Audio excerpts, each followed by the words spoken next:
ఏంటి మనం భీమవరంలో ఉన్నామా? టెక్సాస్‌లో ఉన్నామా? కేఎఫ్‌సీ పక్కన ఉన్న జార్జ్ కౌబాయ్ అండి. నాకు ఎంటర్ అవ్వగానే ఒక రేంజ్ వైల్డ్ వెస్ట్ హౌస్ వచ్చేసిన బస్సు. Cowboy hats and guns and realistic vibes and walls అవి మాత్రం చాలా డిఫరెంట్‌గా ఉన్నాయి. మేము నలుగురు వెళ్ళాం. వెళ్ళగానే మెనూ చూసాం. ఆ మెనూలో స్టార్టర్స్ అయితే ఆర్డర్ పెట్టాం అనమాట.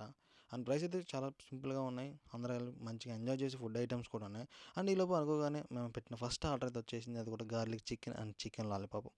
అలాగే చికెన్ లాలీపాప్‌ని, గార్లిక్‌ని 2 పక్కన పెట్టుకొని మా వాడిని సర్వ్ చేశాడు. అలా సర్వ్ చేసిన తర్వాత ఫస్ట్ మా వాడిని అడిగాను అనమాట. ఎలా ఉందిరా టేస్టు అని.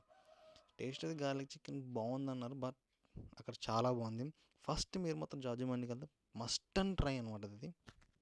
మనీ అంటే మజానే వేరు కదా! చిరునవ్వులు, చిన్న కబుర్లు, మధ్యలో చిల్ డ్రింక్స్. ప్లేట్ ఖాళీ అయ్యే వరకు ఎవ్వడాగలేదు. ఈలోపే మనం మెయిన్ కూడా తెలిసింది, అది కూడా మటన్ చూసామండి. అస్సలు డాన్ అనమాట. ఆ మటన్ పీస్ అయితే ఎంత సాఫ్ట్‌గా అంటే అలా నోట్లో పెట్టుగానే కరిగిపోయింది. ఆ మసాలా రైస్ తింటుంటే ఇంకా తినాలనిపించింది. అలాగే ఒక మంచి యాంబియన్స్‌తో ఫ్రెండ్స్‌తో కలిసి కుమ్మేయాలంటే George Mandi is a must try అనమాట. మేమైతే మండి మీద తినడం స్టార్ట్ చేసాం. మా వాళ్ళకైతే నచ్చిందంట. అండ్ అలా నచ్చిలోపు ఇలా ప్లేట్ ఖాళీ అయిపోయింది. మీరెప్పుడైనా మండికెళ్లారా? అయితే కామెంట్ చేసేయండి.